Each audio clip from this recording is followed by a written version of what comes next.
Hello hi नमस्कार जय जगन्नाथ। जेहेतु आज रविवार फास्ट तो मु सका गाधुआ पाधि सारिकी ठाकुर को मुंडिया मारिक पखाड़ भात खाईदेली। मो फास्ट पखाड़ ही खाईदे किसी जलखिया पत्र खाएनि। तापर दीपर रोषे करने मुझे स्टार्ट करदेली। फास्ट तो भात करके भातटा गाड़ी देती। जेहेतु आज रविवार किसी ना कि तो आइस जमी हम से चिकेन नहीं आसती। चिकेन आने तरकारी करने सब किसी कटाकटी करके चुली पाखक नहीं आसती।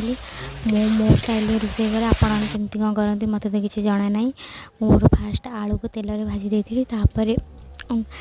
तेल पिज लुण सब पकईकि तरकारीटा सेमती ही जमती आसे सेमती ही करदिए। मत ये भल रोषे आसेनी। बहुत जोर भी बाहर खरा हो देखु माने मार्च मास स्टार्ट रू एत खरा हो भी अच्छी एप्रिल मास पुणी मे मास बहुत तापर रोषे सारा तरकारी मुझे जोगाड़ी देगी किसी बासन माजिक नहीं आसिले। जेहेतु रोषे सरीगला तरकारीटा जोगाड़ी देली बासन किसी अईटा होता बासन माजिक आसिले। टिके खरार एपट सेपट